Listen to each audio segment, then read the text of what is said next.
स्वागत है आप सभी का आपके अपने YouTube चैनल पोस्ट लेविसी पर। पिछली वीडियो में आईटी मॉडर्नाइजेशन प्रोजेक्ट के इम्पोर्टेंट क्वेश्चंस को कवर करना शुरू किया था। फिर आज हम आगे उसी में इम्पोर्टेंट क्वेश्चंस और भी कवर करेंगे, लेकिन उससे पहले अगर आपको इन क्वेश्चंस के बने बनाए नोट्स चाहिए तो क्वेश्चन बुक आप ले सकते हैं। जितने भी क्वेश्चंस हम वीडियोस में कवर कर रहे हैं ये सभी क्वेश्चन आपको इस बुक में देखने को मिल जाएंगे। इसके अलावा GDS to MTS book, postman book, PSC के एग्ज़ाम की तैयारी के लिए बुक भी आपको मिल जाएगी। और अच्छे से अगर आप तैयारी करना चाहते हैं क्लासेस में हमारे साथ जुड़ सकते हैं। इसके लिए आप हमें 8627096166 के ऊपर मैसेज कर सकते हैं। तो चलिए शुरू करते हैं। फर्स्ट क्वेश्चन आज की वीडियो का, maintaining the secrecy of password is whose responsibility. Password की गोपनीयता बनाए रखना किसकी जिम्मेदारी होती है। अब पोस्ट ऑफिस में चाहे आप सैप में काम करें, फिनेकल में काम करें या कोई और काम करते हैं तो इसमें क्या होता है, जैसे ब्रांच ऑफिस में बीपीएम काम करता है या एमडी काम करता है, अपने आईपीपीवी की आईडी होती है, तो उनमें क्या लगे होते हैं, पासवर्ड लगे होते हैं। उन पासवर्ड्स की गोपनीयता बनाए रखना कि वो किसी को बताए ना जाएं, किसी और को पता ना चले, इस चीज़ की जिम्मेदारी जो है वो किसकी होती है। सी ऑप्शन करेक्ट आ जाएगी। रिस्पॉन्सिबिलिटी ऑफ इंडिविजुअल एम्प्लॉय, व्यक्तिगत कर्मचारी की ये जिम्मेदारी होती है। यानी कि जिस व्यक्ति को वो आईडी का पासवर्ड दिया गया है उसी को संभाल के रखना है, उसी को वो मेंटेन करके रखनी है, उसकी सीक्रेसी या गोपनीयता। सी ऑप्शन करेक्ट आ जाएगी। In respect of GDS substitute in दर्पण, which of the following is used। दर्पण में GDS स्थानापन्न के संबंध में किसका उपयोग किया जाता है। ठीक है, तो GDS को जो दर्पण डिवाइसेस दी जाती थी ब्रांच पोस्ट ऑफिस में, उसमें आधार नंबर को आईडी की तरह यूज़ किया जाता था। अब जो आपको नई डिवाइसेस दी गई हैं, मोबाइल फ़ोन दिए गए हैं आईपीपीवी के द्वारा, उनमें भी आपको क्या होता है, आधार कार्ड की नंबर की जो आपकी आईडी होती है उसमें अपना आधार नंबर यूज़ करना होता है। डी ऑप्शन करेक्ट आ जाएगी। But is the meaning of ECMS। ECMS की फुल फॉर्म क्या होगी, तो इसका करेक्ट आंसर आपके पास क्या आ जाएगा, ए आ जाएगा, एंटरप्राइज कंटेंट मैनेजमेंट सिस्टम। आगे चलते हैं। But is the meaning of AEPS। AEPS का क्या अर्थ हो जाएगा, तो इसका अर्थ होता है Aadhaar enabled payment system. Correct option क्या आ जाएगी, बी आ जाएगी। तो पोस्ट ऑफिस में जैसे आपकी आईपीपीवी के मोबाइल फ़ोन होते हैं, उनके माध्यम से आप AEPS की ट्रांजैक्शंस करते हैं, जिसका अर्थ होता है आधार एनेबल्ड पेमेंट सिस्टम। तो ये पेमेंट जो होती है इसमें से आप किसी भी बैंक के पैसे निकालते हैं। कैसे निकालते हैं, कस्टमर का आधार नंबर जिस भी बैंक के साथ जुड़ा हुआ होता है उस बैंक से आप पैसे निकाल सकते हैं, विड्रॉ कर सकते हैं। तो इसको क्या कहा जाता है, आधार एनेबल्ड पेमेंट सिस्टम कहा जाता है। नेक्स्ट चलते हैं। But is the meaning of APBS। APBS का क्या अर्थ होता है, तो इसका अर्थ होता है आधार एनेबल्ड ब्रिज सिस्टम, आधार पेमेंट ब्रिज सिस्टम। तो इसकी कौन सी ऑप्शन करेक्ट आ जाएगी आपके पास, ए ऑप्शन करेक्ट आ जाएगी। Which of the following services are available in AEPS। निम्नलिखित में से कौन सी सेवाएं AEPS में उपलब्ध हैं। कौन कौन सी होती हैं, तो AEPS के माध्यम से आप कैश विड्रॉल कर सकते हैं, किसी भी बैंक से पैसे निकाल सकते हैं, बैलेंस इंक्वायरी कर सकते हैं, यानी कि किसी भी बैंक का बैलेंस चेक कर सकते हैं, मिनी स्टेटमेंट देख सकते हैं। ये सभी काम आप AEPS के माध्यम से कर सकते हैं। आगे चलते हैं। What is the full form of RRN। RRN का पूर्ण रूप या फुल फॉर्म क्या होती है, तो इसकी फुल फॉर्म होती है receiver registration number. The bank who has deployed the AEPS terminal on which the transaction is done is called as which of the following. वह बैंक जिसने AEPS टर्मिनल तैनात किया है और जिस पर लेन देन किया जाता है उसे निम्नलिखित में से क्या कहा जाता है, तो उसे एक्वायरर बैंक कहा जाता है या अधिग्रहणकर्ता बैंक कहा जाता है। यानी कि अगर हम पोस्ट ऑफिस की बात करें, पोस्ट ऑफिस में जो एईपीएस की ट्रांजैक्शंस की जाती हैं आईपीपीवी के माध्यम से की जाती हैं। तो यहाँ पर जो एक्वायरर बैंक होगा या अधिग्रहणकर्ता बैंक होगा वो कौन होगा, आईपीपीवी होगा, इंडिया पोस्ट पेमेंट बैंक होगा। ये क्या करता है, इसमें एईपीएस टर्मिनल तैनात किया गया है जहाँ पे आप लेन देन करते हैं, बैंक के पैसे निकालते हैं। तो आईपीपीवी में एईपीएस टर्मिनल तैनात है जिसके माध्यम से आप किसी भी बैंक के पैसे निकाल सकते हैं। और इस तरह के जो बैंक होते हैं उनको क्या कहा जाता है, एक्वायरर बैंक कहा जाता है। ए ऑप्शन करेक्ट आ जाएगी। The bank with which the customer's Aadhaar seeded account is held is called as which of the following? जिस बैंक में ग्राहक का आधार से जुड़ा हुआ खाता होता है उसे हम क्या कहते हैं, इशूर बैंक कहते हैं, जारीकर्ता बैंक कहते हैं। एक हो जाएगा एक्वायरर बैंक। एक्वायरर बैंक क्या हो जाएगा, जिसके माध्यम से एईपीएस की ट्रांजैक्शन की जाती है, कैश विड्रॉल किया जाता है, फंड ट्रांसफ़र किया जाता है, या नॉन फाइनेंशियल ट्रांजैक्शन भी की जा सकती है, जैसे बैंक इंक्वायरी है, मिनी स्टेटमेंट है। तो इस तरह की नॉन फाइनेंशियल या फाइनेंशियल ट्रांजैक्शंस की जाती हैं उसे हम क्या कहते हैं, एक्वायरर बैंक कहते हैं। और इशूर बैंक कौन सा हो जाएगा, जिस बैंक में ग्राहक का आधार से जुड़ा हुआ खाता होता है और जिस बैंक में से पैसे निकाले जाते हैं उसे जारी करता बैंक या इशूर बैंक कहा जाता है। बी ऑप्शन करेक्ट आ जाएगी। But is the full form of NPCI, NPCI की फुल फॉर्म क्या होगी, करेक्ट आंसर डी आ जाएगा, national payments corporation of India. आगे चलते हैं, Q R card can not be use eight which of the following. Q R card जो होते हैं उनका इस्तेमाल कहाँ पर नहीं किया जा सकता। तो पोस्ट ऑफिस काउंटर पे आप क्यू आर कार्ड का यूज़ कर सकते हैं, आईपीपीवी मर्चेंट स्टोर में इसका यूज़ कर सकते हैं, लेकिन एटीएम में आप इसका यूज़ नहीं कर सकते। सी ऑप्शन करेक्ट आ जाएगी। आगे चलते हैं, CIF stands for, CIF CIF की फुल फॉर्म क्या हो जाएगी, customer information file. B option correct हो जाएगी। PNOP स्टैंड्स फॉर, PNOP की फुल फॉर्म क्या होगी, parcel network optimisation project. A option correct हो जाएगी। Which committee approved the IT modernization project of the Department of Post in November 2012? किस समिति ने नवंबर 2012 में डाक विभाग के IT आधुनिकीकरण परियोजना को मंजूरी दी थी? किसने दी थी, cabinet committee on economic affairs ने दी थी। ए ऑप्शन करेक्ट हो जाएगी। Internet banking service has been made functional from, तो जो इंटरनेट बैंकिंग सेवा है इसको कब से कार्यात्मक बनाया गया था। तो इसका करेक्ट आंसर आपके पास क्या आ जाएगा, 14 दिसंबर 2018, 14 दिसंबर 2018 से जो इंटरनेट बैंकिंग सर्विस है उसको फंक्शनल किया गया। ए ऑप्शन आपके पास करेक्ट हो जाएगी। Which of the following component of the IT modernization project has the highest total project cost? IT आधुनिकीकरण परियोजना के निम्नलिखित में से किस घटक की कुल परियोजना लागत सबसे अधिक थी? इसका करेक्ट आंसर क्या आ जाएगा, बी आ जाएगा, CSI या कोर सिस्टम इंटीग्रेटर। और कम जो है या न्यूनतम की बात करें तो वो किसके लिए था, चेंज मैनेजमेंट के लिए। Which amongst the various aspect of the IT modernization project was totally implemented first? IT आधुनिकीकरण परियोजना के विभिन्न पहलुओं में से कौन सा पहले पूरी तरह से लागू हुआ था? तो इसका करेक्ट आंसर आपके पास ये आ जाएगा, डाटा सेंटर जो है ये पहले पूरी तरह से लागू हुआ था। Ideally what should have been the first component of the IT modernization project? आदर्श रूप से IT आधुनिकीकरण परियोजना का जो पहला घटक है वो क्या होना चाहिए था, कोर सिस्टम इंटीग्रेटर होना चाहिए था, लेकिन कौन बना, डाटा सेंटर बना।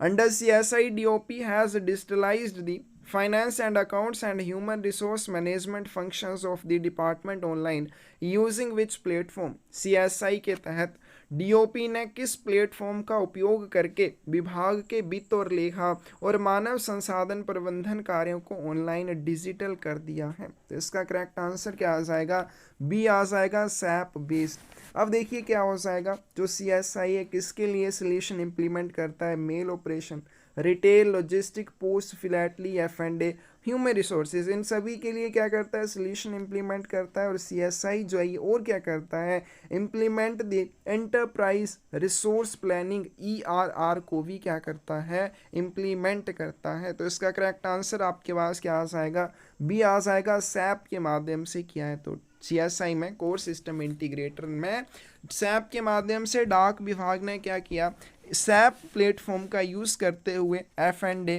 ह्यूमन रिसोर्स प्रबंधन कार्यों को ऑनलाइन डिजिटल कर दिया है। बी ऑप्शन आपके पास करेक्ट आ जाएगी। नेक्स्ट क्वेश्चन है, disaster recovery centre for India post has been functioning since, भारतीय डाक के लिए आपदा रिकवरी केंद्र कब से काम कर रहा है, कब से कर रहा है, 15/5/2015 से कर रहा है। सी ऑप्शन करेक्ट आ जाएगी। और कहाँ पर कर रहा है, तो ये कर रहा है PTC मैसूर में। सी ऑप्शन करेक्ट आ जाएगी। Primary data centre for India post has been functioning since, भारतीय डाक के लिए प्राथमिक डाटा केंद्र जो है वो कब से काम कर रहा है, तो 3 अप्रैल 2013 से कर रहा है। और कहाँ पे कर रहा है, नवी मुंबई में कर रहा है। बी ऑप्शन करेक्ट आ जाएगी। आगे चलते हैं, identify the correct match, correct match या सही मिलान की पहचान करें। बी ऑप्शन करेक्ट आ जाएगी। अब देखो, जो पोस्ट ऑफिस में रूटर्स का उपयोग किया जाता है, कौन से रूटर्स यूज़ किए जाते हैं, HP के बने हुए। The routers of HP make our used in DOP, router जो पोस्ट ऑफिस में यूज़ किए जाते हैं HP के बने होते हैं। फिर दूसरी बात हम बात करें जूनिपर स्विचेस की, तो ये कौन से यूज़ किए जाते हैं, जूनिपर स्विचेस जो है वो जूनिपर के यूज़ किए जाते हैं। और फिर उसी तरह से बात करें मोडम जो है टीम लिंक के यूज़ किए जाते हैं। तो इसमें आपने ध्यान रखना, जो आपकी रूटर्स हैं वो HP के यूज़ किए जाएंगे, मोडम जो है वो टीम लिंक के यूज़ किए जाते हैं, जो स्विचेस हैं वो जूनिपर के यूज़ किए जाते हैं। बी ऑप्शन करेक्ट हो जाएगी। What is the correct sequence of flow of network under the IT modernization project in India Post? भारतीय डाक में IT आधुनिकीकरण परियोजना के तहत नेटवर्क के प्रवाह का जो सही क्रम है वो क्या है। तो इसमें आपके पास जो करेक्ट आंसर आ जाएगा वो क्या आ जाएगा, तो जो आपका नेटवर्क है सबसे पहले एक्सचेंज से शुरू होता है, एक्सचेंज के बाद वो मोडम में जाता है। तो अभी हमने किया, कौन से मोडम पोस्ट ऑफिस में यूज़ किए जाते हैं, कौन से किए जाते हैं, टीम लिंक के। फिर एक्सचेंज से होते हुए वो कहाँ पे जाएंगे, रूटर में जाएंगे। कौन से रूटर का यूज़ किया जाता है पोस्ट ऑफिस में, जो HP के होते हैं। फिर उसके बाद स्विचेस में जाता है जो कि जूनिपर के होते हैं। फिर लास्ट में जाके PC पर पहुंचता है। तो इसका करेक्ट आंसर क्या आ जाएगा आपके पास, C आ जाएगा। दर्पण hand held devices can be logged in by the BPM through which of the following, दर्पण हाथ से चलने वाले उपकरणों को BPM द्वारा कैसे लॉगिन किया जा सकता है। तो दर्पण जो डिवाइसेस होती हैं उनको कैसे लॉगिन किया जाता था, इसका करेक्ट आंसर आपके पास ये आ जाएगा, वही बायोमेट्रिक ऑथेंटिकेशन के माध्यम से। तो जो आपको MCD दी जाती थी, मेन कंप्यूटिंग डिवाइस दी जाती थी, उसको आप कैसे लॉगिन करते थे, अपने फिंगरप्रिंट का उपयोग करके। लेकिन अब जो दी जाती हैं उसमें क्या है, पासवर्ड लगता है और साथ में क्या चाहिए होता है, OTP वेरिफिकेशन चाहिए होती है। The IPPV micro ATM app can be logged in by the BPM AVPM through which of the following, IPPV micro ATM app में BPM या APPM द्वारा कैसे लॉगिन किया जाता है। तो IPPV माइक्रो ATM में लॉगिन करने के लिए आपको एम्प्लॉय ID और साथ में पासवर्ड की ज़रूरत होती है। बी ऑप्शन करेक्ट आ जाएगी। अब इसमें एक और चीज़ कर दी गई है, अगर आपको AEPS ट्रांजैक्शन करनी है तो उसके लिए आपको अपनी बायोमेट्रिक ऑथेंटिकेशन करवानी होगी। हर एक ट्रांजैक्शन के लिए आपको अपनी बायोमेट्रिक ऑथेंटिकेशन चाहिए होगी। बी ऑप्शन करेक्ट आ जाएगी। India's first post office saving bank ATM is inaugurated in which city, Bharat के पहले डाकघर बचत बैंक ATM का उद्घाटन किस शहर में किया गया था। चेन्नई त्यागराय में किया गया था। बी ऑप्शन करेक्ट आ जाएगी।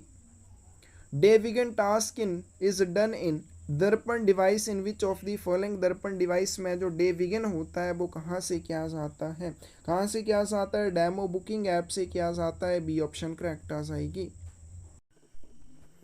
In Darpan device cash balance BO is shown as which of the following. Darpan device में कैश बैलेंस BO को निम्नलिखित में से किस रूप में दर्शाया जाता है। तो पहले की जो दर्पण डिवाइस थी, जो अब की दर्पण डिवाइस है, दोनों में सेम दर्शाया जाता है। जो BO का कैश बैलेंस होता है उसको कैसे दर्शाया जाता है, वॉलेट के रूप में दर्शाया जाता है। बी ऑप्शन करेक्ट हो जाएगी।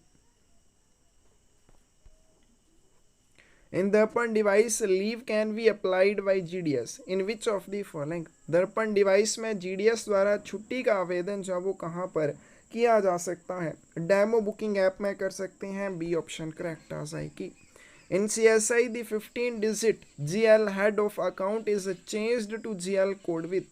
CSI में कोर सिस्टम इंटीग्रेटर में 15 अंकीय GL शीर्ष को या हेड को GL कोड में बदल दिया गया है। अब जो GL head of account code होता है कितने डिजिट का होता है, तो इसका करेक्ट आंसर क्या आ जाएगा, बी आ जाएगा। अब इसमें आपने थोड़ी सी चीज़ें जो आपको याद कर लेनी है। प्रॉफिट सेंटर में 10 डिजिट का कोड होता है, ठीक है। प्रॉफिट सेंटर में जो 10 डिजिट होते हैं उसका कोड होता है ऑफिस के लिए।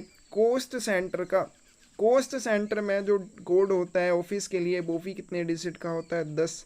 फंड सेंटर के लिए भी 10 डिजिट का कोड होता है। फैसिलिटी आईडी जो वो 13 डिजिट की होती है। किसके लिए, फॉर एम्प्लॉय और administration related code for office. कार्यालय के लिए एम्प्लॉय या एडमिनिस्ट्रेशन रिलेटेड जो कोड होता है 13 डिजिट का होता है।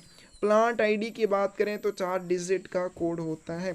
GL कोड की बात करें तो 10 डिजिट का जर्नल लेजर कोड होता है। सभी आपने याद करने हैं। पहले जो ये GL head of account code होता था 15 डिजिट का होता था, प्रेजेंट में ये 4 डिजिट का होता है। करेक्ट आंसर क्या आ जाएगा आपके पास, सॉरी अब प्रेजेंट में 10 डिजिट का होता है।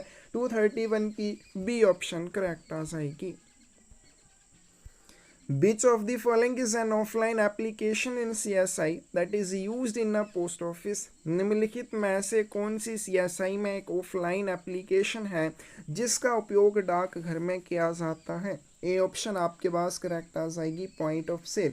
CSI जो है ये क्या करता है, आपको multiple customer interaction channel provide करता है। इसमें जैसे एक पॉइंट ऑफ सेल आ जाएगा जिसकी यहाँ पे बात की गई है। तो पॉइंट ऑफ सेल जो है इसको क्या किया गया, पोस्ट ऑफिस के लिए डिज़ाइन किया गया। क्यों, ताकि जो भी सेल ऑपरेशन है, यानी कि जो भी बेचने का काम किया जाता है, बेचने का संचालन किए जाते हैं, उन सभी को परफॉर्म किया जा सके। तो पॉइंट ऑफ सेल सोल्यूशन क्या करता है, ऑफलाइन ऑनलाइन दोनों मोड में काम ये करता है। इसमें आपका point of sale back office होता है, point of sale central data centre होता है, पॉइंट ऑफ सेल ऑपरेशन होता है, ये सभी होते हैं ऑफलाइन ऑनलाइन दोनों मोड में काम करता है। ए ऑप्शन करेक्ट आ जाएगी।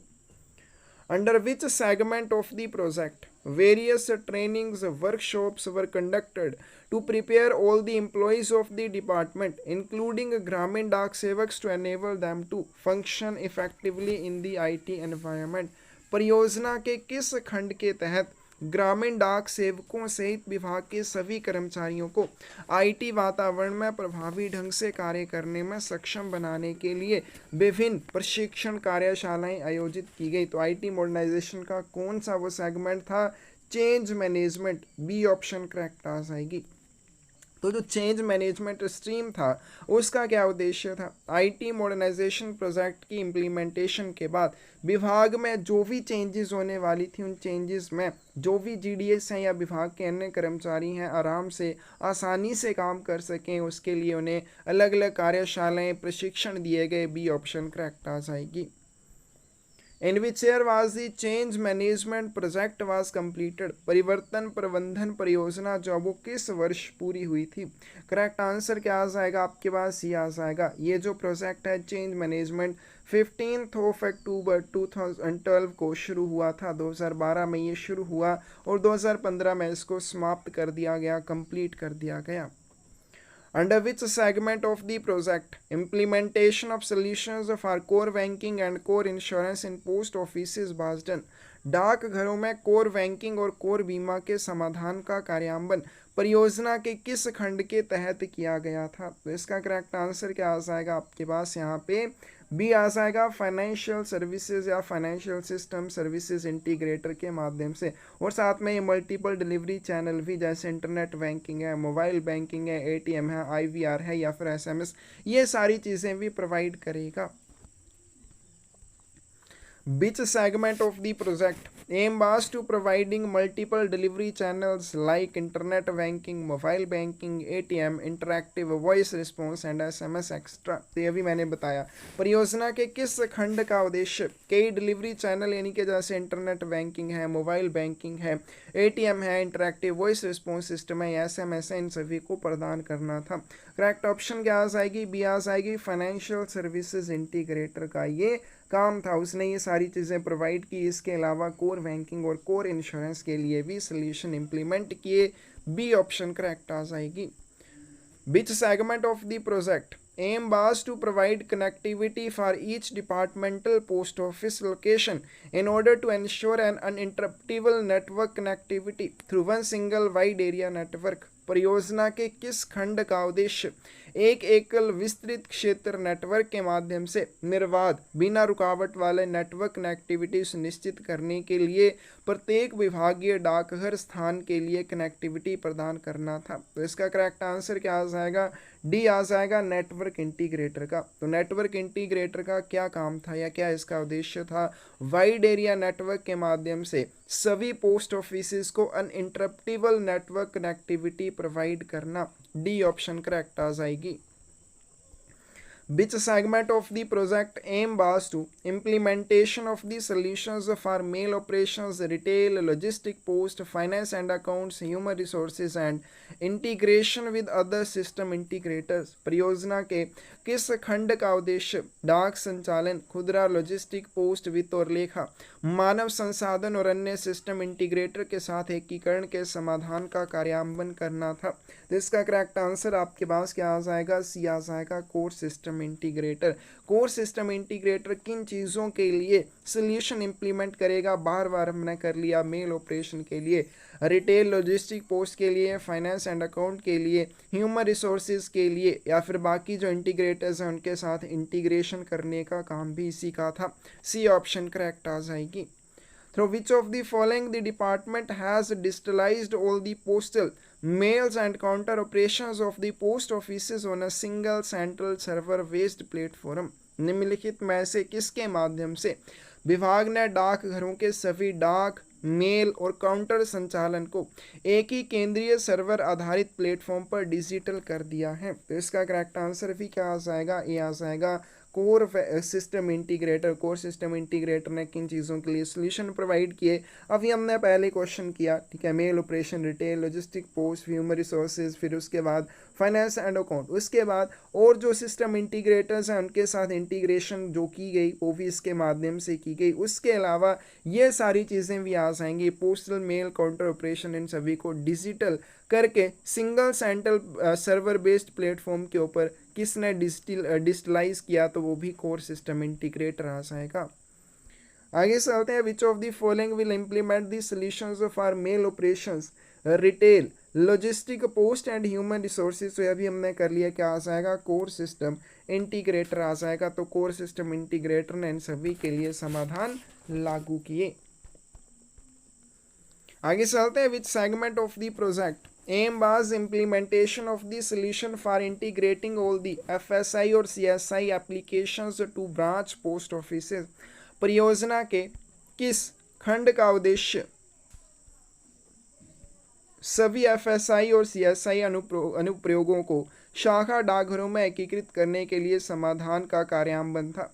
तो इसका करेक्ट आंसर क्या आ जाएगा? रूरल सिस्टम इंटीग्रेटर आ जाएगा। बी ऑप्शन करेक्ट आ जाएगी। फाइनेंशियल सर्विसेज इंटीग्रेटर और कोर सिस्टम इंटीग्रेटर एप्लीकेशंस को ब्रांच पोस्ट ऑफिसेज तक पहुंचाना या इम्प्लीमेंट करना रूरल सिस्टम इंटीग्रेटर का उद्देश्य था। Which segment of the project aim was to provide hardware to mail offices and handheld devices to the postman? परियोजना के किस खंड का उद्देश्य डाक कार्यालयों को हार्डवेयर और डाकियों को हैंड हेल्ड डिवाइसेस उपलब्ध करवाना था? तो इसका करेक्ट आंसर आपके पास क्या आ जाएगा? Mail operations hardware. Mail operations hardware जो आईटी मॉडर्नाइजेशन प्रोजेक्ट के 8 सेगमेंट्स में से एक था, उसका उद्देश्य क्या था? जो भी मेल ऑफिसेज हैं उनको हार्डवेयर प्रोवाइड करना और साथ में जो डाकिया कर्मचारी हैं उनको हैंड हेल्ड डिवाइसेस जैसे मोबाइल फ़ोन वगैरह ये सारी चीज़ें प्रोवाइड करना। When was the change management project was started under IT modernization project? IT आधुनिकीकरण परियोजना के अंतर्गत परिवर्तन प्रबंधन परियोजना को कब शुरू किया गया था? कब किया गया था? 15 अक्टूबर 2012 को किया गया था। डी ऑप्शन करेक्ट आ जाएगी। When was the data center facility project was started under IT project? IT परियोजना के अंतर्गत डाटा सेंटर सुविधा चॉइस को कब शुरू किया गया था? तो इसका करेक्ट आंसर क्या आ जाएगा? 28 दिसंबर 2012, 28/12/2012 को जो डाटा सेंटर फैसिलिटी है, ठीक है, जो डाटा सेंटर फैसिलिटी है, इस प्रोजेक्ट के ऊपर काम होना शुरू हुआ था। When was the financial services integrator project was started? वित्तीय सेवा इंटीग्रेटर परियोजना जो है इसको कब शुरू किया गया था? इसका करेक्ट आंसर क्या आ जाएगा? बी आ जाएगा 28 सितंबर 2012 यानी कि 28/9/2012 को। फिर आगे चलते हैं। When was the network integrated project was started under IT project? Network integrator project जो है इसको IT मॉडर्नाइजेशन प्रोजेक्ट के तहत कब शुरू किया गया था? तो इसका भी सेम आ जाएगा आपके फाइनेंशियल सर्विसेज इंटीग्रेटर वाली तारीख यानी कि बी ऑप्शन यहाँ पे भी करेक्ट हो जाएगी। When was the core system integrator project was started under IT modernization project? IT परियोजना के तहत कोर सिस्टम इंटीग्रेटर प्रोजेक्ट जो है इसको कब शुरू किया गया था? तो इसका करेक्ट आंसर डी आ जाएगा 15 अप्रैल 2013 में। When was the rural hardware project was started under IT project? IT परियोजना के अंतर्गत ग्रामीण हार्डवेयर परियोजना कब प्रारंभ की गई थी? तो इसका करेक्ट आंसर क्या आ जाएगा आपके पास? ये आ जाएगा 9 जून 2015 को यानी कि 19/6/2015 को। आगे चलते हैं। क्वेश्चन है विच of the following is true about India post payment bank merchant app? India post payment bank merchant app के बारे में निम्नलिखित में से कौन सा सत्य है? You can accept unlimited payment transactions. आप ये जो इंडिया पोस्ट पेमेंट बैंक का मर्चेंट ऐप है इसके माध्यम से अनलिमिटेड पेमेंट ट्रांजैक्शंस प्राप्त कर सकते हैं। You will receive instant SMS notification for your transactions. आपको आपके लेन देन के लिए तत्काल SMS सूचना मिल जाएगी। The settlement will be direct into IPPV account. उसके बाद निपटान जो है सीधे आपके IPPV के अकाउंट में हो जाएगा। डी ऑप्शन करेक्ट आ जाएगी। ये सभी पॉइंट जो हैं बिल्कुल सही हैं। IPPV जो मर्चेंट ऐप है उसमें आप अनलिमिटेड ट्रांजैक्शंस एक्सेप्ट कर सकते हैं, कोई लिमिट नहीं है। फिर उसके बाद जो इंस्टेंट SMS नोटिफिकेशन मिल जाती है आपको, तुरंत आपकी पेमेंट की आपको नोटिफिकेशन मिल जाएगी और जो भी सेटलमेंट होगी वो आपकी IPV के अकाउंट में डायरेक्ट हो जाएगी। Which of the following captures real-time delivery information with the latitude and longitude of the delivery locations? निम्नलिखित में से कौन डिलीवरी स्थानों के अक्षांश और देशांतर के साथ वास्तविक समय डिलीवरी जानकारी कैप्चर करता है? यानी कि जैसे आप आर्टिकल का वितरण करते हैं, किस जगह पे करते हैं, लैटिट्यूड और लॉन्गिट्यूड, उन सभी चीज़ों को वो कैप्चर कर लेता है। तो इसका करेक्ट आंसर क्या आ जाएगा? सी आ जाएगा पोस्टमैन मोबाइल एप्लीकेशन। आगे चलते हैं। What is the post office social media Koo website? Post office की सोशल मीडिया कू वेबसाइट कौन सी है? तो इसका करेक्ट आंसर क्या आ जाएगा आपके पास? @ इंडिया पोस्ट। कौन सी ऑप्शन करेक्ट आ जाएगी? सी ऑप्शन करेक्ट आ जाएगी। What is the post office social media Facebook website? Post office की जो सोशल मीडिया फेसबुक वेबसाइट है वो कौन सी है? तो इसका करेक्ट आंसर आपके पास क्या आ जाएगा? ये आ जाएगा postoffice.in। अच्छे से आपने ये याद कर लेनी है, एग्जाम में पूछी जाती हैं। बट इसी post office social media YouTube website, post office की जो सोशल मीडिया यूट्यूब वेबसाइट है वो कौन सी है? तो इंडिया पोस्ट _ DOP है। बी ऑप्शन आपके पास करेक्ट हो जाएगी। बट इसी post office social media Twitter website, post office social media की जो ट्विटर की वेबसाइट है वो कौन सी है? तो इसका करेक्ट आंसर डी आ जाएगा, इंडिया पोस्ट ऑफिस है। और इंस्टाग्राम जो वेबसाइट है वो कौन सी है? इंडिया पोस्ट _ DOP है। आगे चलते हैं। Which servers are indicated for handling the international articles data exchange between India post and the postal departments of partner countries? भारतीय डाक और भागीदार देशों के बीच डाक विभागों के बीच अंतर्राष्ट्रीय लेख डाटा विनिमय को संभालने के लिए कौन से सर्वर समर्पित हैं? करेक्ट आंसर आपके पास क्या आ जाएगा? IPS international postal system servers. तो जो भी ऑफिस ऑफ एक्सचेंज होते हैं वो इसी सर्वर का यूज़ करते हैं काम के लिए। कौन से? आईपीएस सर्वर का। Which of the following has been designed to enable post office to perform all sale operations? निम्नलिखित में से किसे डाक घर को सभी बिक्री संचालन करने में सक्षम बनाने के लिए डिज़ाइन किया गया है? करेक्ट आंसर क्या आ जाएगा? सी आ जाएगा पॉइंट ऑफ सेल मॉड्यूल। हमने अभी थोड़ी देर पहले किया। पॉइंट ऑफ सेल के माध्यम से जितने भी सेल ऑपरेशन होते हैं पोस्ट ऑफिस के वो किए जाते हैं। Cost center, profit center and facility ID are the terms used in which of the following? Cost center, profit center, facility ID ये सारी टर्म्स जो है कहाँ पे यूज़ की जाती हैं? CSI में। CSI में कहाँ पे? आपके CSI में सैप जो होता है सैप में यूज़ की जाती हैं। बी ऑप्शन आपके पास यहाँ पे करेक्ट हो जाएगी। आगे चलते हैं। Through delivery and postman management system which of the following work can be done? वितरण एवं डाकिया प्रबंधन प्रणाली के माध्यम से निम्नलिखित में से कौन सा कार्य किया जाता है? तो इसके माध्यम से बैग रिसीव होते हैं, बैग ओपन होते हैं पोस्ट ऑफिस में, और मिसेंट आर्टिकल्स की रिडायरेक्शन भी होती है। इसके अलावा और भी बहुत सारे काम किए जाते हैं। पीडीएफ से आपने पढ़ लेने हैं। डीपीएमएस फुल फॉर्म हमने पिछली वीडियो में की थी, delivery and postman management system. D option correct हो जाएगी।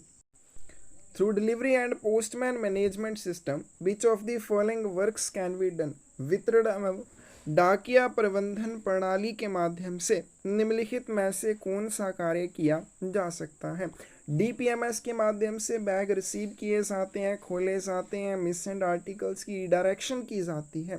इसके अलावा भी और काम किए जाते हैं जो आपको पीडीएफ से अच्छे से कर लेने हैं।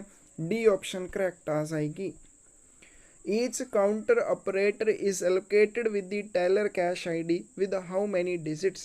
प्रत्येक काउंटर ऑपरेटर को कितने अंकों की टेलर कैश आईडी दी जाती है? करेक्ट आंसर आपके पास ये आ जाएगा।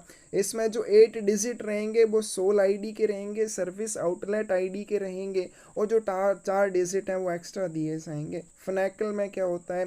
प्रत्येक विभागीय डाकघर को सर्विस आउटलेट कहा जाता है और उसे 8 डिजिट की आईडी एक दी जाती है। तो 8 डिजिट की वो सोल आईडी प्लस 4 और डिजिट मिला के टेलर कैश आईडी बनती है। सी ऑप्शन करेक्ट आ जाएगी।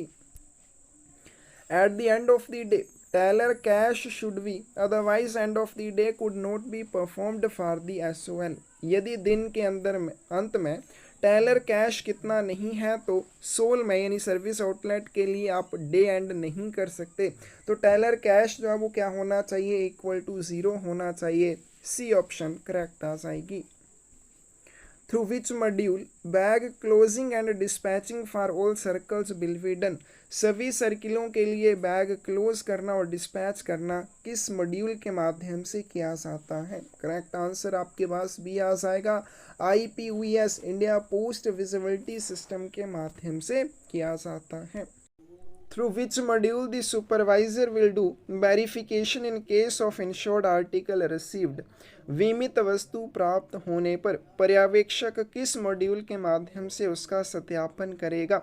करेक्ट आंसर क्या आ जाएगा? ए आ जाएगा। डीपीएमएस के माध्यम से करेगा। डिलीवरी एंड पोस्टमैन मैनेजमेंट के माध्यम से क्या क्या किया जाता है? तो through this module bag receive किए जाते हैं, बैग ओपन किए जाते हैं, registered letter, speed post, parcel, ये सभी पोस्टमैन को इशू किए जाते हैं और उनकी रिटर्न ली जाती है। इसके अलावा और क्या किया जाता है? विंडो डिलीवरी वगैरह भी की जाती है, तो हम नेक्स्ट करेंगे। लेकिन यहाँ पे बोले हैं कि जो आपके इंश्योर्ड आर्टिकल प्राप्त होते हैं जब वो बैग खोले जाते हैं तो उनकी वेरिफिकेशन करनी होती है। वेरिफिकेशन सुपरवाइजर के द्वारा की जाती है किस मॉड्यूल में? डीपीएमएस में, delivery and postman management system module में की जाती है। Through which module the window delivery of articles is done? लेखों की विंडो डिलीवरी किस मॉड्यूल के माध्यम से की जाती है? तो इसके लिए भी डीपीएमएस का यूज़ किया जाता है। ए ऑप्शन करेक्ट आ जाएगी। तो डीपीएमएस के माध्यम से क्या क्या हो जाएगा? बैग रिसीव किए जाएंगे, बैग ओपन किए जाएंगे, फिर जो आर्टिकल होंगे पोस्टमैन को इशू किए जाएंगे या उनकी रिटर्न ली जाएगी। उसके अलावा विंडो डिलीवरी की जाएगी। और भी बहुत सारी चीज़ें होती हैं जो डीपीएमएस के माध्यम से की जाती हैं। But is the full form of PMA? PMA की फुल फॉर्म क्या होती है? डी ऑप्शन करेक्ट आ जाएगी। Postman mobile application. But is the full form of URL, URL की फुल फॉर्म क्या होती है? यूनिफॉर्म रिसोर्स लोकेटर होती है। सी ऑप्शन आपके पास करेक्ट आ जाएगी। Who developed and customized the Finacle software for the Department of Post? डाक विभाग के लिए जो फिनैकल सॉफ्टवेयर है उस किसने विकसित और उसे अनुकूलित किया? तो इसका करेक्ट आंसर क्या आ जाएगा? सी आ जाएगा, इन्फोसिस टेक्नोलॉजी के द्वारा। देखिए, जो आपका ओरिजिनल फिनैकल सॉफ्टवेयर है वो बिल्कुल अनुकूलित नहीं था पोस्ट ऑफिस में काम करने के लिए, तो उसको क्या किया गया? कस्टमाइज किया गया और डेवलप किया गया किसके द्वारा? इन्फोसिस टेक्नोलॉजी के द्वारा, पोस्ट ऑफिस की आवश्यकता के अनुसार। तो सी ऑप्शन यहाँ पे करेक्ट आ जाएगी। Finacle live server URL is used to which of the following? Finacle live server URL का उपयोग निम्नलिखित में से किसके लिए किया जाता है? तो Finacle में जो URL यूज़ किए जाते हैं, एक होता है Finacle लाइव और दूसरा होता है MIS सर्वर। अब जो Finacle लाइव सर्वर URL होता है, इसका उपयोग किसके लिए किया जाता है?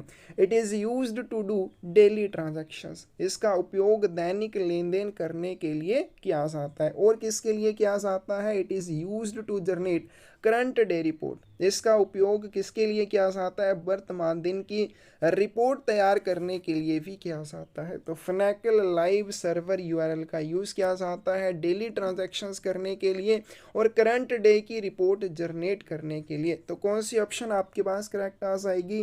डी ऑप्शन यहाँ पे करेक्ट आ जाएगी, फर्स्ट एंड सेकंड ओनली। और जो दूसरा है Finacle MIS सर्वर, दो सर्वर हमने दो URL कर लिए, एक आपका Finacle लाइव URL आ जाएगा, दूसरा MIS सर्वर आ जाएगा। तो जो Finacle MIS सर्वर है is used for which of the following? तो इसका उपयोग किसके लिए किया जाता है? तो इसका करेक्ट आंसर आपके पास सी आ जाएगा, it is used to generate previous day reports. इसका उपयोग पिछले दिन की रिपोर्ट तैयार करने के लिए किया जाता है। और जो आपका Finacle लाइव सर्वर होता है वो डेली ट्रांजैक्शंस और करंट डे की रिपोर्ट जनरेट करने में यूज़ किया जाता है। Which of the following is functioning at each circle to support Finacle related issue of all offices and to monitor EOD for entire circle? EOD क्या हो जाएगा? End of day. हमें बताना है कि कौन सभी कार्यालयों के Finacle संबंधी मुद्दों का समर्थन करने और पूरे सर्कल के लिए एंड ऑफ डे की निगरानी करने के लिए प्रत्येक सर्कल में कार्य कर रहा है। जितने भी कार्यालय हैं उनमें अगर कोई भी Finacle से जुड़ा हुआ मुद्दा है तो उसका समर्थन करने के लिए कौन है? साथ में वो पूरे सर्कल के लिए एंड ऑफ डे की निगरानी करने का काम भी करता है। करेक्ट आंसर क्या आ जाएगा आपके पास? डी आ जाएगा, सर्कल प्रोसेसिंग सेंटर CPC। और ये कहाँ पर स्थित होता है? सर्किल में स्थित होता है। डी ऑप्शन करेक्ट आ जाएगी। All the functions of a saving bank are done through which of the following? बचत बैंक के सभी कार्य निम्नलिखित में से किसके माध्यम से किए जाते हैं? तो इसका करेक्ट आंसर आपके पास क्या आ जाएगा? सी आ जाएगा। सेविंग बैंक से जुड़े हुए जितने भी काम हैं Finacle के माध्यम से किए जाते हैं। और SBCO भी क्या करता है? सेम सॉफ्टवेयर का यूज़ करता है अपना सारा काम करने के लिए। Each departmental post office is called as service outlet in which of the following? निम्नलिखित में से किस में प्रत्येक विभागीय डाकघर को सर्विस आउटलेट कहा जाता है? किस में कहा जाता है? Finacle में कहा जाता है। सी ऑप्शन आपके पास करेक्ट आ जाएगी। Finacle में सभी डिपार्टमेंटल पोस्ट ऑफिस को, सभी विभागीय डाकघरों को क्या कहा जाता है? SOL कहा जाता है। SOL क्या हो जाएगा? सर्विस आउटलेट कहा जाता है। बहुत ही इंपॉर्टेंट है। The focal point of the Project Arrow is to making the post office the window to the world for whom? Project Arrow का केंद्र बिंदु डाकघर को किसके लिए दुनिया की खिड़की बनाना है? तो इसका करेक्ट आंसर क्या आ जाएगा? डी आ जाएगा, फॉर आम आदमी, आम आदमी के लिए। तो किसका ये उद्देश्य है? प्रोजेक्ट एरो का ये उद्देश्य है। क्या उद्देश्य है? कि आम आदमी के लिए पोस्ट ऑफिस को दुनिया की खिड़की बनाया जाए। यानी कि दुनिया भर में जो भी काम होते हैं किसी भी सेविंग बैंक से रिलेटेड, वो किसके माध्यम से? पोस्ट ऑफिस के माध्यम से लोगों को प्रोवाइड किए जाएं। तो ये क्या आ जाएगा? आम आदमी के लिए दुनिया की खिड़की बनाना पोस्ट ऑफिस को प्रोजेक्ट एरो का फोकल पॉइंट था, मुख्य या केंद्र बिंदु था। डी ऑप्शन करेक्ट आ जाएगी। Which of the following was developed for online trace and track system for the speed post and registered mail to provide a complete end-to-end tracking information? संपूर्ण trekking जानकारी प्रदान करने के लिए स्पीड पोस्ट और पंजीकृत मेल के लिए ऑनलाइन ट्रैक और ट्रेस सिस्टम के लिए निम्नलिखित में से क्या विकसित किया गया है? इसका करेक्ट आंसर आपके पास क्या आ जाएगा? बी आ जाएगा। मेल नेटवर्क ऑप्टिमाइजेशन प्रोजेक्ट को विकसित किया गया है। मेल नेटवर्क ऑप्टिमाइजेशन प्रोजेक्ट आपको क्या करता है? ऑनलाइन ट्रैक और ट्रेस सिस्टम प्रोवाइड करता है। किसके लिए? स्पीड पोस्ट और रजिस्टर्ड आर्टिकल्स के लिए। बी ऑप्शन करेक्ट आ जाएगी। आगे चलते हैं। When was the parcel network optimisation project was started? Parcel network optimisation project जो है वो कब शुरू किया गया था? करेक्ट आंसर क्या आ जाएगा? 17/8/2018 को। बी ऑप्शन करेक्ट आ जाएगी। There are how many parcel hubs are under PNOP at present? Parcel network optimisation project के अंतर्गत वर्तमान में कितने पार्सल हब हैं? तो इसका करेक्ट आंसर आपके पास क्या आ जाएगा? सी आ जाएगा। 191 है प्रेजेंट में, 77 जो है लेवल 1 के हब हैं और 114 लेवल 2 के हब हैं। टोटल कितने आ जाएंगे? 191 आ जाएंगे। Post info app is developed by home? Post info app जो है किसके द्वारा विकसित की गई है? सी ऑप्शन करेक्ट आ जाएगी। CEPT मैसूर के द्वारा इसको विकसित किया गया है। Which of the following is an official customer app for registered customers to use electronic post boxes available in post offices? निम्नलिखित में से कौन सा पंजीकृत ग्राहकों के लिए डाकघर में उपलब्ध इलेक्ट्रॉनिक पोस्ट बॉक्स का उपयोग करने के लिए एक आधिकारिक ग्राहक ऐप है? इसका करेक्ट आंसर आपके पास क्या आ जाएगा? सी आ जाएगा। Smart del. स्मार्ट डेल क्या आ जाएगा? पंजीकृत ग्राहक इसके लिए चाहिए होते हैं जिन्होंने पंजीकरण करवाया होता है। डाकघर में इलेक्ट्रॉनिक पोस्ट बॉक्स का उपयोग ये कर सकते हैं, इसके लिए स्मार्ट डेल ऐप का यूज़ किया जाता है।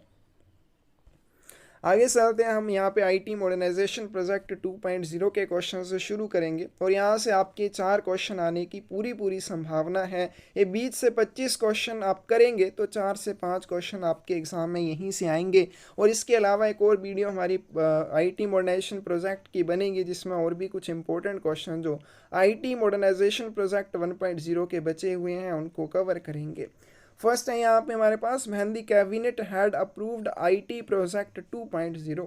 कैबिनेट ने IT प्रोजेक्ट 2.0 को कब मंजूरी दी? 19 जनवरी 2022 को। सी ऑप्शन आपके पास करेक्ट आ जाएगी। उसी तरह से IT मॉडर्नाइजेशन प्रोजेक्ट 1.0 को नवंबर 2012 में, उसी तरह से IT प्रोजेक्ट 2.0 को 19 जनवरी 2022 में अप्रूव किया गया। Cabinet had approved IT Project 2.0 with an outlay of how many rupees? Cabinet ने कितने रुपए के परिव्यय के साथ IT परियोजना 2.0 को मंजूरी दी थी? करेक्ट आंसर क्या आ जाएगा? करेक्ट आंसर आपके पास सी आ जाएगा। 5,785 करोड़ रुपए के साथ। और आपका IT मॉडर्नाइजेशन प्रोजेक्ट 4,909 करोड़ रुपए के परिव्यय के साथ अप्रूव किया गया था। IT प्रोजेक्ट 2.0 5,785 करोड़ रुपए की परिव्यय के साथ इसको भी मंजूरी दी गई है। सी ऑप्शन करेक्ट आ जाएगी।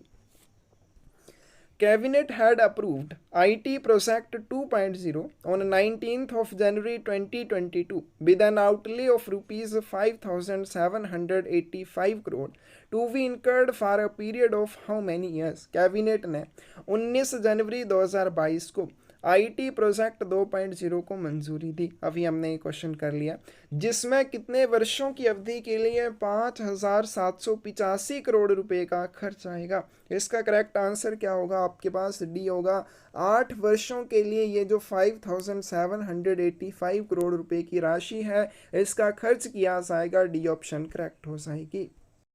Cabinet had approved IT project 2.0 for a period of 8 years from 2।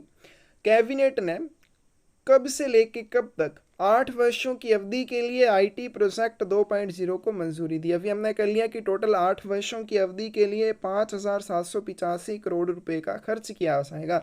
लेकिन ये जो 8 वर्षों की अवधि है ये कब से लेके कब तक रहेगी? तो फाइनेंशियल ईयर 2022-23 से लेके फाइनेंशियल ईयर 2029-30 तक के लिए इन 8 वर्षों की अवधि के लिए आईटी प्रोजेक्ट 2.0 को अप्रूव किया गया है। कितने रुपए की लागत के साथ? 5,785 करोड़ रुपए के परिव्यय के साथ।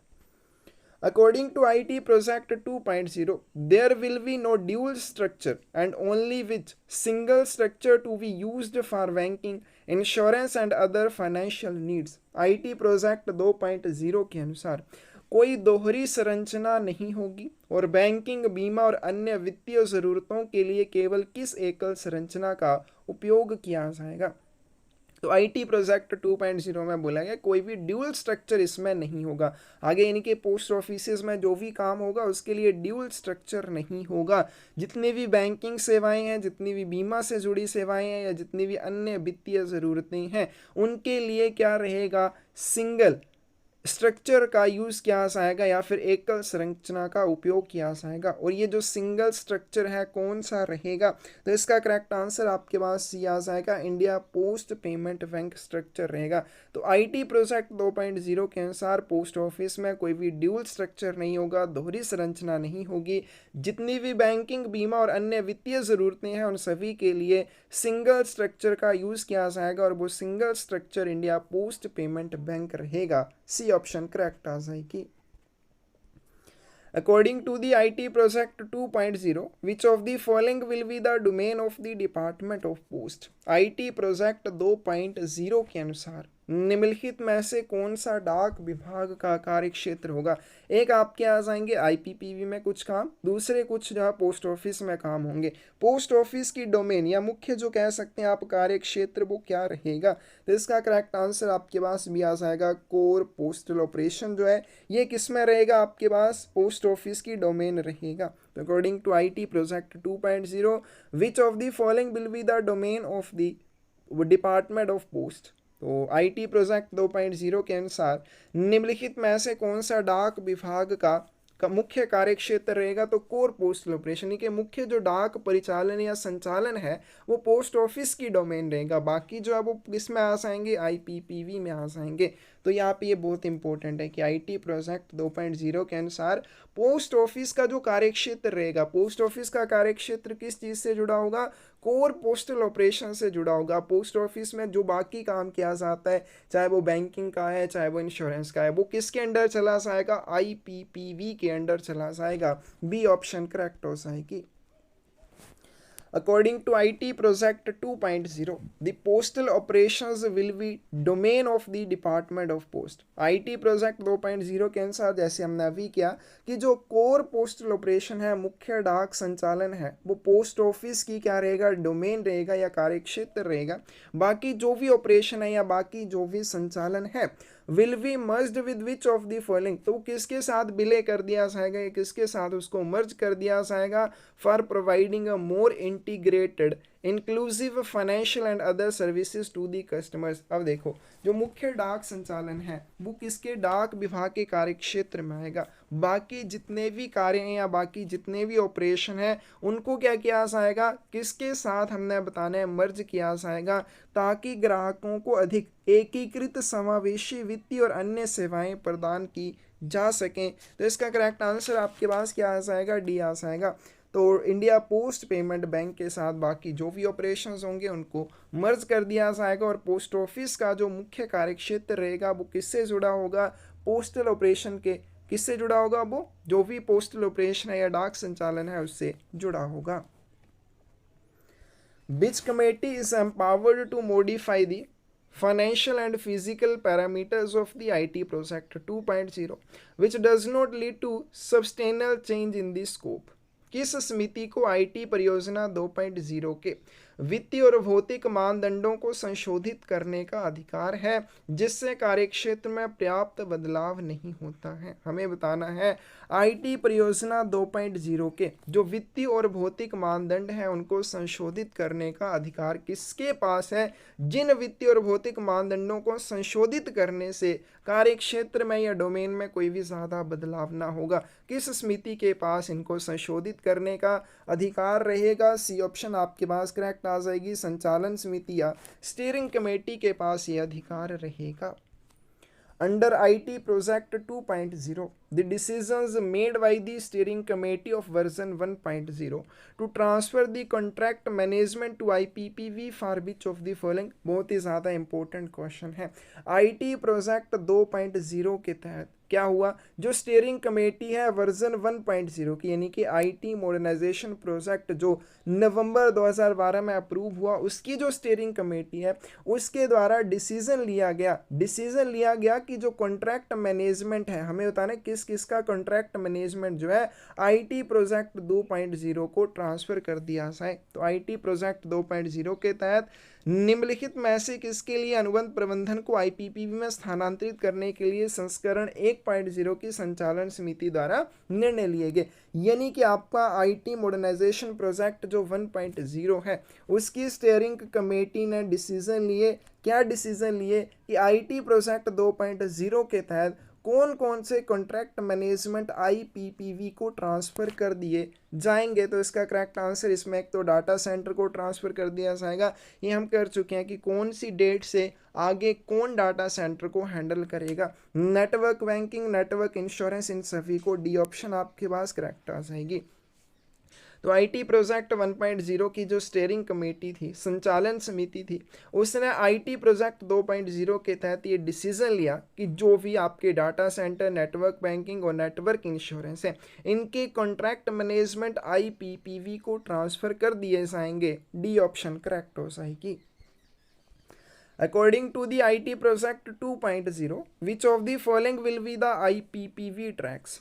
आईटी आधुनिकीकरण परियोजना 2.0 के अनुसार निम्नलिखित में से कौन कौन से आईपीपीवी के ट्रैक होंगे। आईपीपीवी के ट्रैक यानी कि आईपीपीवी में क्या क्या काम आ जाएगा।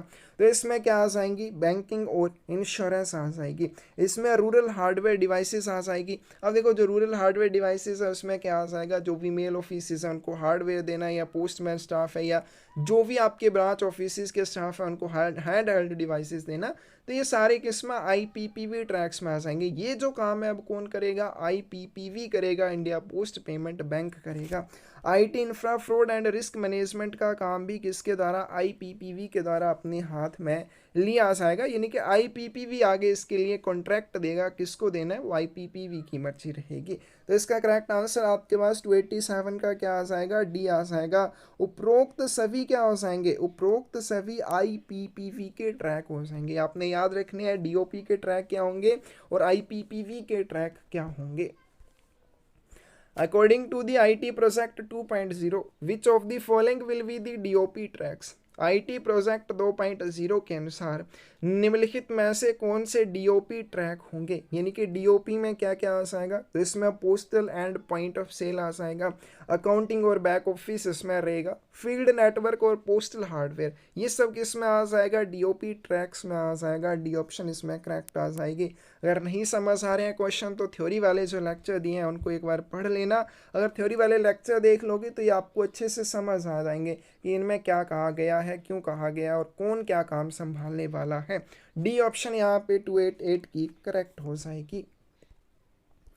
It is the role of whom to sanction all projects under DOP IT 2.0 in the total contract cost। जो भी टोटल कॉन्ट्रैक्ट कोस्ट है यानी कि 5,785 करोड़ रुपए की जो कुल अनुबंध लागत है उसमें डीओपी आईटी 2.0 के तहत सभी परियोजनाओं को मंजूरी देना किसका काम है। यानी कि जितनी भी परियोजनाएं आईटी प्रोजेक्ट 2.0 के तहत लागू की जानी है उनको कुल अनुबंध लागत के तहत मंजूरी देना किसकी भूमिका है। यानी कि सारा जो काम है 5,07,085 करोड़ रुपए में हो जाना चाहिए, इस तरह से उनको सैंक्शन करना ये किसकी जिम्मेदारी रहेगी, स्टीयरिंग कमेटी की रहेगी। सी ऑप्शन आपके पास करेक्ट आ जाएगी, संचालन समिति की ये जिम्मेदारी रहेगी।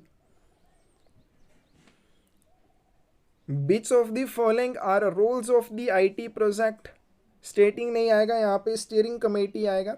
निम्नलिखित में से कौन सी IT परियोजना स्टीयरिंग कमेटी या संचालन समिति की भूमिकाएं हैं? ठीक है, to revise the estimate under the overall outlay approved by the committee, समिति द्वारा अनुमोदित समग्र परिव्यय के तहत अनुमान को संशोधित करना, यानी कि जो भी आपकी आउटले अप्रूव की गई है कमेटी उसके अंडर ही एस्टिमेट जो रहेगा उसको रिवाइज करेगी, जो भी आपका अनुमान रहेगा उसको संशोधित करेगी।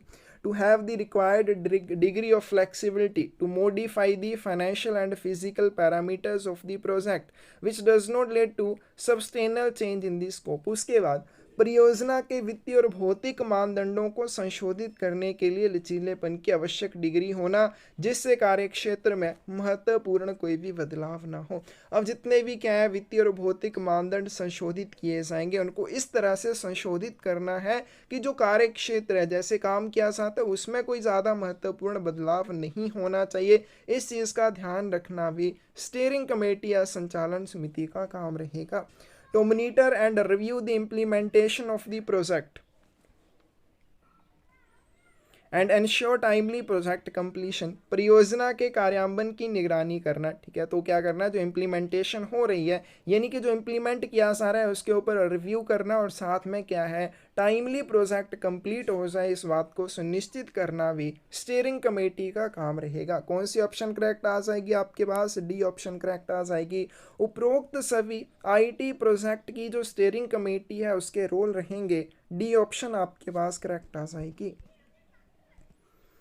Which of the following committee shall be responsible for the meeting the goals of the program, implementation, roadmap and key performance indicators under the IT modernization project? निम्नलिखित में से कौन सी समिति IT आधुनिकीकरण परियोजना के तहत कार्यक्रम के लक्ष्यों, कार्यान्वयन, रोड मैप और प्रमुख प्रदर्शन संकेतकों को पूरा करने के लिए जिम्मेदार होगी? करेक्ट आंसर आपके पास दिया जाएगा प्रोजेक्ट एवेल्युएशन कमेटी, परियोजना मूल्यांकन समिति। तो इसके नाम से पता चल रहा है ये क्या करेगी, मूल्यांकन का काम करेगी। तो ठीक है, जितने भी कार्यक्रम के उद्देश्य हैं मतलब कि ये जो IT प्रोजेक्ट 2.0 है इसके जितने भी लक्ष्य हैं उनके कार्यान्वयन, रोड मैप और जो प्रमुख प्रदर्शन संकेतक हैं उनको पूरा करने की जिम्मेदारी प्रोजेक्ट एवेल्युएशन कमेटी की रहेगी। डी ऑप्शन करेक्ट आ जाएगी।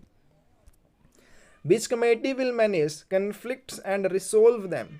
कौन सी कमेटी विवादों का प्रबंधन करेगी, कन्फ्लिक्ट जो भी आएंगे उनको मैनेज करेगी और उनको सॉल्व करेगी, उनको रिजोल्व करेगी, उनका समाधान करेगी। And shall approve the change, request और डेविएशंस ऑफ द कॉन्ट्रैक्ट और scope as and proposed by technology division. क्या उसके बाद और क्या बोला है, प्रौद्योगिकी मंडल द्वारा प्रस्तावित अनुबंध या दायरे में परिवर्तन, अनुरोध या विचलन को मंजूरी देगी। ठीक है, तो सबसे पहले कोई भी विवाद होगा, कोई भी कन्फ्लिक्ट होगा, उसका प्रबंधन किसके द्वारा किया जाएगा, उसका समाधान किसके द्वारा किया जाएगा। फिर उसके बाद प्रौद्योगिकी मंडल द्वारा प्रस्तावित कोई भी अनुबंध है या दायरे में परिवर्तन, अनुरोध है उसको मंजूरी देने का काम कौन करेगा। यानी कि दूसरी चीज बोली गई है कि जो भी रिक्वेस्ट या डेविएशन होगी किसके संबंध में, कॉन्ट्रैक्ट और scope as proposed by technology division, technology division के द्वारा क्या जो भी बताया जाएगा कि इस तरह से कॉन्ट्रैक्ट या स्कोप में कोई भी डेविएशन की जानी है या चेंज रिक्वेस्ट कोई भी है उस चीज़ को अप्रूव कौन करेगा। तो इसका करेक्ट आंसर आपके पास क्या आ जाएगा, 292 का डी आ जाएगा। ये काम भी प्रोजेक्ट एवेल्युएशन कमेटी का ही रहेगा। क्या क्या क्या चीज़ें यहाँ पे बोली गई हैं। सबसे पहले कोई भी कन्फ्लिक्ट आता है, कोई भी विवाद आता है, उसको कौन मैनेज करेगा, उसको कौन रिजोल्व करेगा। उसके बाद टेक्नोलॉजी डिवीज़न के द्वारा जब भी क्या किया जाएगा, कोई चेंज रिक्वेस्ट या डेविएशन यानी कि इसमें कोई भी परिवर्तन का आवेदन या डेविएशन के बारे में बोलना चाहता है कि कॉन्ट्रैक्ट या जो भी स्कोप है उसमें कोई भी डेविएशन है या चेंज रिक्वेस्ट के बारे में टेक्नोलॉजी डिवीज़न के द्वारा बोला जाएगा, तो उसको अप्रूव करने का काम भी किसका रहेगा, प्रोजेक्ट एवेल्युएशन कमेटी का रहेगा। Project evaluation committee will B chaired by home? Project evaluation committee की अध्यक्षता जो है वो किसके द्वारा की जाएगी। तो इसका करेक्ट आंसर आपके पास क्या आ जाएगा, ए आ जाएगा, सेक्रेटरी पोस्ट के द्वारा, डाक सचिव के द्वारा की जाएगी। In the project evaluation committee will be work as convener? परियोजना मूल्यांकन समिति में संयोजक के रूप में कौन कार्य करेगा, डिप्टी डायरेक्टर जनरल करेगा, डी जी करेगा, बी ऑप्शन करेक्ट हो जाएगी। Which committee will be responsible for the business requirements, trainings and go live management for both DOP and IPPV track? कौन सी समिति DOP और IPPV दोनों ट्रैक के लिए व्यावसायिक आवश्यकताओं, प्रशिक्षण और लाइव प्रबंधन के लिए जिम्मेदार रहेगी? करेक्ट आंसर इसका क्या आ जाएगा? Project management committee. Project management committee क्या करेगी? जो भी IPPV के काम है या जो भी DOP के काम है उनके बारे में बिजनेस रिक्वायरमेंट, ट्रेनिंग और गो लाइव मैनेजमेंट का काम करेगी। ए ऑप्शन करेक्ट आ जाएगी। Which committee will do the vendor product technology selection for DOP tracks under IT modernization project? अब जो भी IT आधुनिकीकरण परियोजना 2.0 है उसमें DOP के जो भी ट्रैक रहेंगे, DOP का जो भी काम रहेगा, ठीक है, वो हमने कर लिया। DOP के ट्रैक क्या क्या रहेंगे, उसमें क्या क्या पूछा गया है, उसमें विक्रेता या वेंडर कौन रहेगा, उसमें दूसरी बात प्रोडक्ट क्या क्या रहेंगे, और उसमें टेक्नोलॉजी जो है क्या रहेगी। इन सारी चीज़ों की सिलेक्शन करने की जिम्मेदारी जो है वो किसकी रहेगी? ए ऑप्शन आपके पास करेक्ट आ जाएगी। तो ये भी प्रोजेक्ट मैनेजमेंट कमेटी की जिम्मेदारी रहेगी। Which committee will assess and approve the new requirements and changes required in consultation with the technology division? कौन सी समिति प्रौद्योगिकी प्रभाग के या प्रौद्योगिकी मंडल के परामर्श से आवश्यक नई आवश्यकताओं और परिवर्तनों का आकलन और अनुमोदन करेगी? ठीक है, तो कौन सी समिति जब भी टेक्नोलॉजी डिवीज़न से कंसल्टेशन के बाद जो भी आवश्यक चेंजेस हैं उनको करने का काम करेगी या उनको अप्रूव करने का काम करेगी? तो इसका करेक्ट आंसर भी क्या आ जाएगा? सी आ जाएगा। ये भी प्रोजेक्ट मैनेजमेंट कमेटी के द्वारा किया जाएगा। क्वेश्चंस अगर आपको टफ लग रहे हैं, थ्योरी में जब आप पढ़ेंगे तो वहाँ पे साथ में दिया होता है कि प्रोजेक्ट जो इवैल्यूएशन कमेटी है वो क्या करेगी, प्रोजेक्ट मैनेजमेंट कमेटी जो है वो क्या करेगी। तो आपको आसानी से याद रहेंगे, क्योंकि क्वेश्चन तो हम अलग अलग ही बनाएंगे, एग्जाम में थोड़ा सा ही क्वेश्चन पूछा जाएगा, लेकिन आपने वो वहाँ से थ्योरी से ज़रूर कर लेना कि क्या क्या काम कौन सी कमेटी करेगी। स्टीयरिंग कमेटी है, फिर उसके बाद प्रोजेक्ट मैनेजमेंट कमेटी है, प्रोजेक्ट इवैल्यूएशन कमेटी है, तो क्या क्या काम करेंगी, कौन कौन सी चीज़ों को संभालेगी, तो ये आपने वहाँ से कर लेने हैं। Which of the following will be the convener for project management committee under IT modernization project 2.0? निम्नलिखित में से कौन IT आधुनिकीकरण परियोजना 2.0 के तहत परियोजना प्रबंधन समिति का संयोजक होगा? तो इसका करेक्ट आंसर क्या आ जाएगा? डायरेक्टर जनरल टेक्नोलॉजी और एडिशनल डायरेक्टर जनरल टेक्नोलॉजी रहेगा। सी ऑप्शन आपके पास करेक्ट आ जाएगी।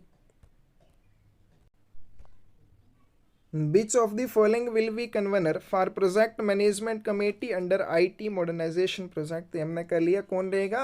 both of the above। C option यहाँ पे करेक्ट आ जाएगी।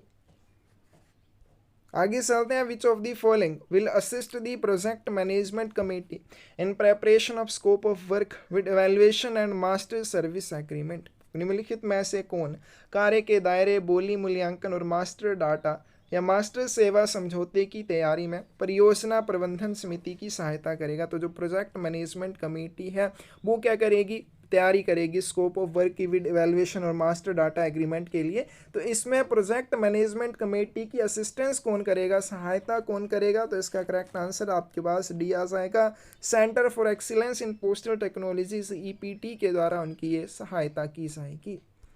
Which of the following modules contract management is being handled by IPPV since 1 April 2022? 1 अप्रैल 2022 से IPPV द्वारा निम्नलिखित में से कौन सा मॉड्यूल अनुबंध प्रबंधन संभाला जाएगा? यानी कि IT प्रोजेक्ट 1.0 के द्वारा कौन कौन से यहाँ पे हमें बताने हैं मॉड्यूल IPPV को 1 अप्रैल 2022 से ट्रांसफ़र कर दिए जाएंगे? करेक्ट आंसर क्या आ जाएगा? बैंकिंग और, ठीक है, तो इसमें आपके पास करेक्ट क्या आ जाएगा? नेटवर्क इंटीग्रेटर और डाटा सेंटर फैसिलिटी, ये दोनों जो है क्या किया जाएगा? IT प्रोजेक्ट 1.0 की जो स्टीयरिंग कमेटी है उसके द्वारा जो आपका IT प्रोजेक्ट 2.0 है उसको ये चीज़ें ट्रांसफ़र कर दी जाएंगी। एक नेटवर्क इंटीग्रेटर और दूसरा क्या आ जाएगा? डाटा सेंटर फैसिलिटी आ जाएगी। Which of the following modules contract management is being handled by IPPV since 29th of August 2022? 29 अगस्त 2022 से आईपीपीवी द्वारा निम्नलिखित में से कौन सा मॉड्यूल अनुबंध प्रबंधन संभाला जाएगा। फिर उसके 29 अगस्त 2022 से आईटी प्रोजेक्ट 1.0 की जो स्टीयरिंग कमेटी है वो कौन कौन सी चीज़ें आईपीपीवी को ट्रांसफ़र कर देगी। तो इसका करेक्ट आंसर आपके पास ये आ जाएगा बैंकिंग और इंश्योरेंस। 1 अप्रैल 2022 से नेटवर्क इंटीग्रेटर और डाटा सेंटर फैसिलिटी, और 29 अगस्त 2022 से बैंकिंग और इंश्योरेंस, ये सारी क्या की जाएंगी, आईटी प्रोजेक्ट 2.0 को ट्रांसफ़र कर दी जाएंगी। Which one of the following is not correct with regard to IPPV tracks in IT modernization project 2.0? IT आधुनिकीकरण परियोजना 2.0 में IPPV ट्रैक के संबंध में निम्नलिखित में से कौन सा सही नहीं है। ठीक है, हमें क्या होता है ना, IPPV ट्रैक में कौन सा नहीं आता है। इसमें FSI फाइनेंशियल सिस्टम इंटीग्रेटर आ जाएगा और कोर सिस्टम इंटीग्रेटर आ जाएगा। इसमें रूरल हार्डवेयर डिवाइसेस आ जाएंगे, IT infrastructure, fraud and risk management, ये सभी IT प्रोजेक्ट 2.0 में आ जाएंगे, लेकिन फील्ड नेटवर्क नहीं आएगा। बी ऑप्शन आपके पास करेक्ट हो जाएगी।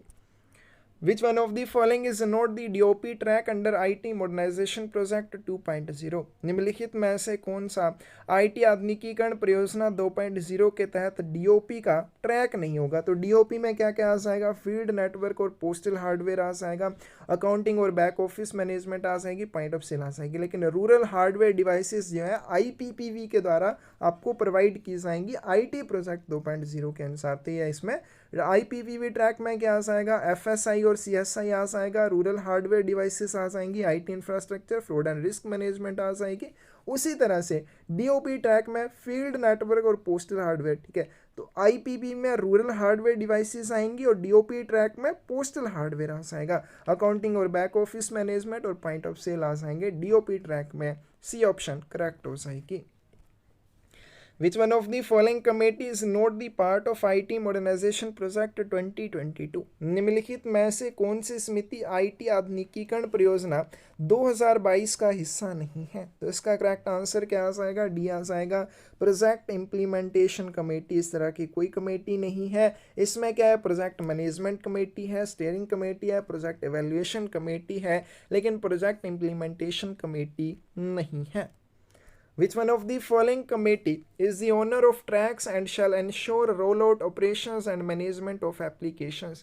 निम्नलिखित में से कौन सी समिति ट्रैक्स जो भी हैं उनकी मालिक है और अनुप्रयोग के रोल आउट, संचालन और प्रबंधन को सुनिश्चित करेगी। तो इसका करेक्ट आंसर आपके पास क्या आ जाएगा, ये आ जाएगा PMC प्रोजेक्ट मैनेजमेंट कमेटी है। इसका ओनर रहेगी, जितने भी ट्रैक रहेंगे, और साथ में इंश्योर करेगी उनके रोल आउट को, उनके संचालन को और उनके प्रबंधन को। ए ऑप्शन आपके पास करेक्ट आ जाएगी। Which one of the following track contains HRMS in Postal IT Project 2.0? निम्नलिखित में से किस ट्रैक में IT प्रोजेक्ट 2.0 में HRMS human resource management system जो है वो उपलब्ध रहेगा। तो IT प्रोजेक्ट 2.0 में जो HRMS है वो कहाँ पे, मैनेजमेंट इंटरफेस में उपलब्ध रहेगा। बी ऑप्शन आपके पास यहाँ पे करेक्ट आ जाएगी। Which of the following is true about decisions made by the steering committee of version 1.0 to transfer the contract management to IPPV? अनुबंध प्रबंधन को IPPV में स्थानांतरित करने के लिए संस्करण 1.0 की संचालन समिति द्वारा लिए गए निर्णयों के बारे में निम्नलिखित में से कौन सा सही है। तो इसमें आपके पास करेक्ट आंसर क्या आएगा, data centre facility after the expiry of the current contract. जो वर्तमान में कॉन्ट्रैक्ट था IT प्रोजेक्ट 1.0 के तहत, जिसके पास भी डाटा सेंटर का कॉन्ट्रैक्ट था, 1 अप्रैल 2022 को जब वो कॉन्ट्रैक्ट खत्म हो जाएगा, contract management is transferred to IPPV। फिर वो जो कॉन्ट्रैक्ट मैनेजमेंट है या फिर कॉन्ट्रैक्ट प्रबंधन है IPPV को ट्रांसफर कर दिया जाएगा। 1 अप्रैल 2022 तक IT प्रोजेक्ट 1.0 का जो ये कॉन्ट्रैक्ट था डाटा सेंटर का वो एक्सपायर हो जाएगा, उसके बाद वो IPPV को ट्रांसफ़र कर दिया जाएगा। The network integrator, after the expiry of current contract with effect from 1st April 2022, the contract management is transferred to the IPPV. उसके बाद नेटवर्क इंटीग्रेटर जो है उसका जो करंट कॉन्ट्रैक्ट है 1 अप्रैल 2022 को जब वो एक्सपायर हुआ उसके बाद वो IPPV को ट्रांसफ़र कर दिया गया। बिल्कुल सही बात है। Banking, insurance and AML post after the expiry of current contract, उसके बाद बैंकिंग, इंश्योरेंस और AML के लिए जो करंट कॉन्ट्रैक्ट पीरियड है 29/8/2022 को जब वो समाप्त हुआ तो उसे भी IPPV में ट्रांसफ़र कर दिया गया। डी ऑप्शन आपके पास करेक्ट आ जाएगी। उपरोक्त सभी क्या हैं? सही हैं। Which of the following is true about technology advisory group? Technology advisory group के बारे में निम्नलिखित में से कौन सा सत्य है? First point, it contains the eminent subject matter experts, scholars and industry representatives with the domain and technology experts. The advice shall be taken independently on subject matter basis with the relevant expert as and when required. तो इसमें जो है ये जो आपकी project technology advisory group है इसमें क्या रहेगा, इसमें विषय विशेषज्ञ, प्रख्यात विषय विशेषज्ञ रहेंगे, विद्वान और डोमेन और प्रौद्योगिकी विशेषज्ञता वाले उद्योग प्रतिनिधि शामिल होंगे। ठीक है, ये पूछा जा सकता है कि टेक्नोलॉजी एडवाइजरी ग्रुप में कौन कौन शामिल रहेगा। तो इसमें क्या रहेंगे, प्रख्यात विषय विशेषज्ञ, विद्वान, डोमेन और प्रौद्योगिकी विशेषज्ञता वाले उद्योग प्रतिनिधि शामिल रहेंगे। ये क्या करेंगे, जब भी ज़रूरत होगी, ज़रूरत पड़ने पर संबंधित विशेषज्ञ से, यानी कि जिस भी विषय में ज़रूरत पड़ेगी उस विषय का जो विशेषज्ञ होगा उससे स्वतंत्र रूप से सलाह ली जाएगी।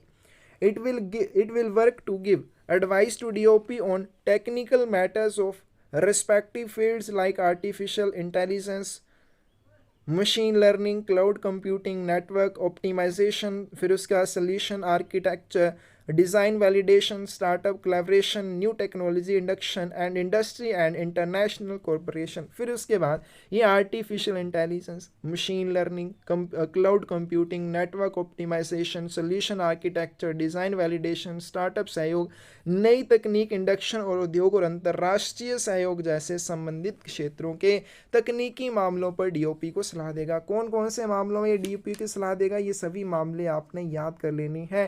टेक्नोलॉजी एडवाइजरी ग्रुप द्वारा इन सभी के मामले में सलाह दी जाएगी। The group shall be dynamically expand और contract on a need base. उसके बाद समूह जो है इसको आवश्यकता पड़ने पर बढ़ाया भी जा सकता है या फिर इसको कम भी किया जा सकता है, यानी कि इसमें से कुछ को निकाला जा सकता है या अगर ज़रूरत पड़े कुछ को ऐड भी किया जा सकता है।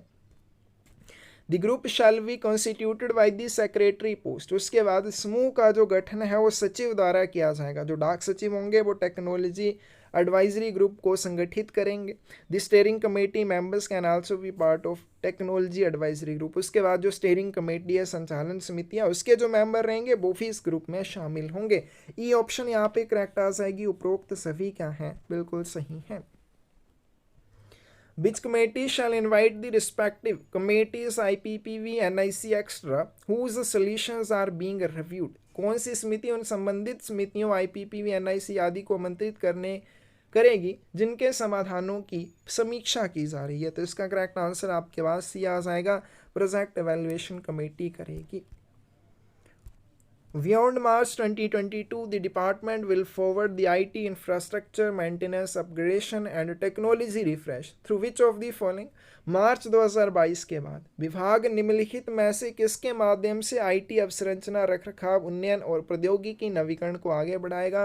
DOP मॉडर्नाइजेशन प्रोजेक्ट 2.0 के तहत। तो आज की वीडियो में हम यहीं तक क्वेश्चन करेंगे। इसके अलावा अभी 60 से 70 क्वेश्चन और बचते हैं जिनके लिए एक और वीडियो बनाएंगे। बहुत लंबी ये वीडियो हो चुकी है, इसको यहीं पे ख़त्म करते हैं। नेक्स्ट वीडियो में IT मॉडर्नाइजेशन प्रोजेक्ट को ख़त्म करेंगे। अगर आपको इन क्वेश्चंस में डाउट लग रहा है, किसी भी क्वेश्चन का आंसर गलत लगे, क्योंकि हमने बहुत अच्छे से इनको रिव्यू करके या अच्छे से चेक करके आंसर लगाएं, लेकिन फिर भी अगर किसी क्वेश्चन में आपको लगे कि गलती हमसे हुई है तो उस चीज़ के बारे में आप ज़रूर बताएं। साथ में अगर आपको बुक चाहिए इन क्वेश्चंस के बने बनाए नोट्स के लिए तो आप क्वेश्चन और शेयर बुक ले सकते हैं। अच्छे से तैयारी करना चाहते हैं MTS के एग्ज़ाम की तो MTS बुक मिल जाएगी। पोस्टमैन के एग्ज़ाम के लिए पोस्टमैन बुक मिल जाएगी। PA के एग्ज़ाम के लिए PSA की बुक्स भी आपको मिल जाएंगी। और अच्छे से अगर आप तैयारी करना चाहते हैं तो आप हमें मैसेज कर सकते हैं 627096 166 के ऊपर। धन्यवाद।